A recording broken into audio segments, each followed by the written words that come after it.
William Hill Vegas sponsors Joshua vs. Whyte on Sky Sports Box Office.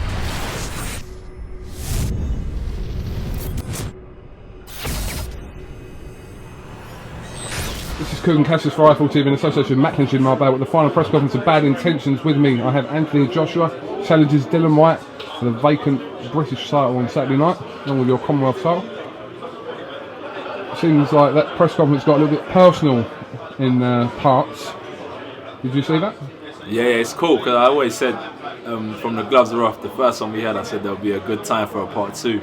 I said whenever me and Dillian come together, we always got a lot to say. So, and it was just another chance for us to express ourselves one more time before the fight. So that was it, man. That's where we got to lay our verbals all on the line.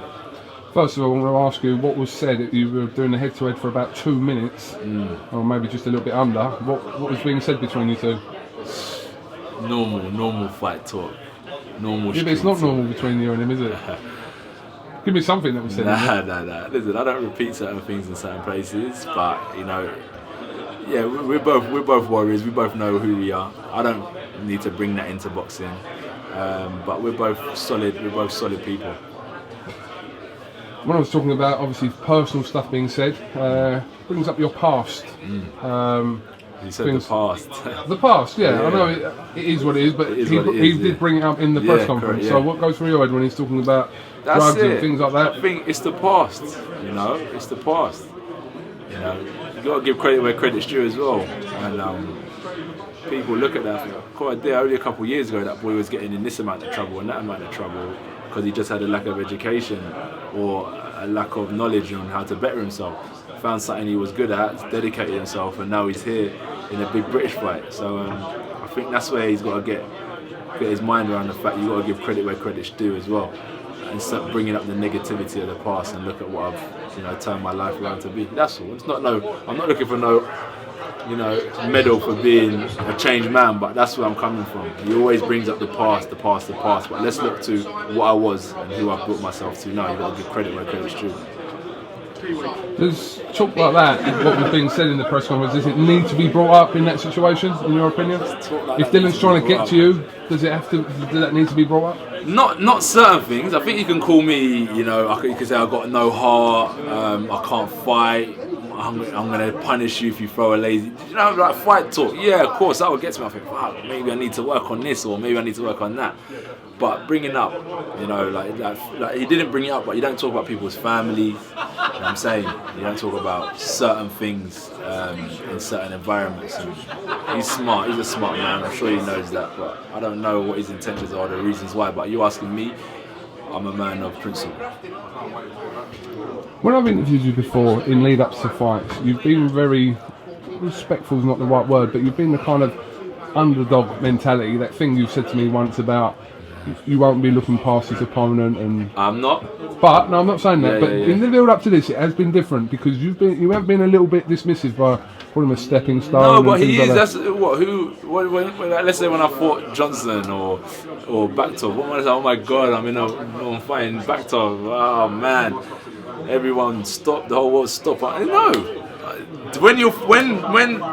when Ali fought Fraser, the world stopped. When Tyson fought Holyfield, the world stopped. They're mega fights that the world want to see.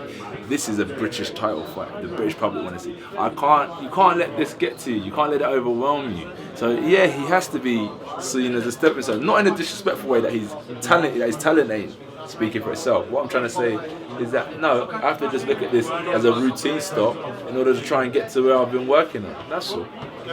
That's where I'm coming from. So no part of you overlooks Dillian Whyte for this fight? Nah. Because when you say 3-4 rounds...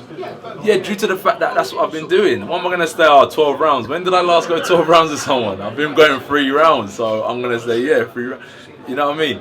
If your videos have been getting 10 views for the last year and someone says, how many views will this get? You're not going to say 50,000 because you're speaking out of reality. So I'm just talking about reality. 3 rounds, 4 rounds, because that's what I'll do. That's how I handle business. True? Yeah, but you understand what I'm coming from? But at the same time you say you're prepared for a 12-round fight. Like, I swear to you, like any of them. You look at, just my social media, I don't show everything, but I show the training, and from there you can see I'm disciplined. Rewind 2 years ago when I first, you'll always see I trained hard. much. So I'm training for a 12-round fight all the way, and maybe that's why the fights go quick, because I train that hard to go the full distance.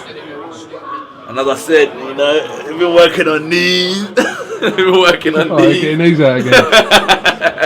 And he made comments in the press conference in front of everyone about stuff he said before about your trainer between Rob McCracken and Tony Sims, and your response to that was Rob McCracken is very close to me, just like Dave Alloway, Lee Cullen, Paul Walmsley, Richie Woodall, because they're GB guys, and that's where I spent a lot of my amateur career, which was only 2 years ago. So I keep a good relationship with them, and I swear, if anyone wanted any help or advice, feel free, type in GB Boxing into the internet and call them up, you know.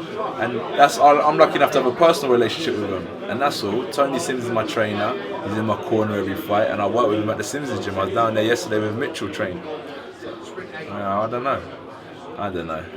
Malik Scott in the press conference. Yeah, man. He seemed like I thought when he was talking to you, he was like angling to see whether you consider him as an opponent. I know. That's what I thought That's what I thought he meant. That's what I thought he meant. I was like, no disrespect, but you shouldn't look past Dillian either. That's what I tried to pull him up, saying stop talking about what's going to happen after this fight, because we've got a good fight on our hands on Saturday. So I thought he was angling at saying, like, after I get past Dillian, Eddie, would you consider Anthony fighting me? Well, that's what I thought he was saying, but I don't know if he was or not. I don't know, but I don't think he was.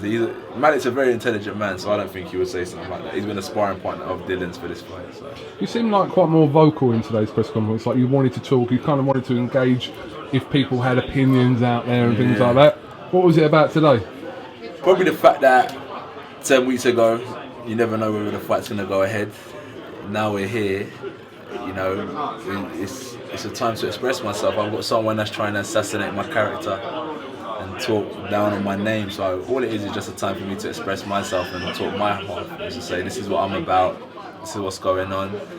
So it was just a time for me to express myself in front of people. And the turnout was good enough for me to, what I say here will go out to the right people, I think. What did you make of his comments about when the fight's over, regardless of what happens, he's coming to find you for a straightener? Mate, okay, now Sunday morning I'm going to be peeping out on my car thinking, where's Dillian, is he coming? Going to the shops, I'll be thinking. I'm not worried, man. Talk is cheap, bro. You know what I mean? He's made lots of references, not just today, but wanting to actually forget the rings on 12th of December, wants to fight you wherever. Yeah, I know, I heard it. Everyone's heard it. I don't talk on things like that, you know, in public. Take no notice of it? I take notice of it, but I don't talk or react on things like that on camera or in public. It's not worth it. Not worth it. I'm sure the smart people know what I'm talking about. You get me? Alright, unless you have anything else to add. Shout out to everyone supporting, shout out to everyone not supporting. Everyone's got a role to play. And shout out to everyone who tunes in, because it's going to be good, man. And shout out to IFL, keeping it locked, keeping it tuned for the last 6 years, so on. And always good to see your lot's progression. Thank you. Progression, absolutely. Thank you very much.